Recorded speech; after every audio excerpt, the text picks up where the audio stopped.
காரைக்குடி கணேசபுரம் ஸ்ரீ மகா கணபதி ஸ்ரீ மகா காளியம்மன் ஆலய மகா கும்பாபிஷேக விழா நடைபெற்றது. சிவகங்கை மாவட்டம் காரைக்குடி கணேசபுரம் நாயக்கர் தெருவில் எழுந்தருளி உள்ள ஸ்ரீ மகா கணபதி ஸ்ரீ மகா காளியம்மன் மற்றும் பரிவார மூர்த்திகள் ஆலய மகா கும்பாபிஷேக விழா நடைபெற்றது.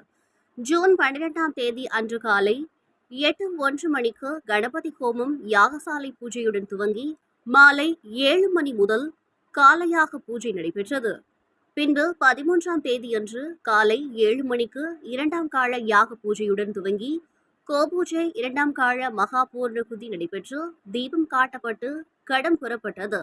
தொடர்ந்து காலை 9:45 மணி முதல் 10:10 மணிக்குள் ஸ்ரீ மகா கணபதி ஸ்ரீ மகா காளியம்மன் ஆலய விமான கும்பாபிஷேகமும் பின்பு 10:10 மணி முதல் 10:30 மணிக்குள் ஸ்ரீ மகா கணபதி ஸ்ரீ மகா காளியம்மன் ஆகிய மும்மூர்த்திகளுக்கு மகா கும்பாபிஷேகம் காளையார்கோவில் சர்வசாதகம் கமலக்கண்ணன் ஐயங்கார் தலைமையில் நடைபெற்று பின்பு அதனைத் தொடர்ந்து மகா அபிஷேகம் நடைபெற்று அலங்காரம் மற்றும் தீபாராதனை காட்டப்பட்டு பக்தர்கள் மற்றும் பொதுமக்களுக்கு பிரசாதம் வழங்கப்பட்டது.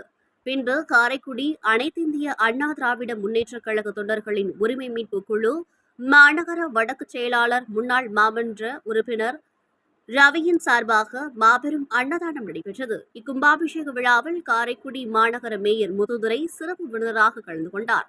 தலைவர் மணி, செயலாளர் காட்டுராஜா, பொருளாளர் செல்வம், துணைத் தலைவர் ராம்குமார், துணை செயலாளர் பழனி மற்றும் ராஜா ஆகியோர் அனைவரையும் வரவேற்றனர். விழாவிற்கான ஏற்பாட்டினை காரைக்குடி கணேசபுரம் நாயக்கர் திரு விழா கமிட்டியாளர்கள், இளைஞர் அணியினர், 16ஆம் உறவின் முறையாளர்கள் மற்றும் பொதுமக்கள் செய்திருந்தனர்.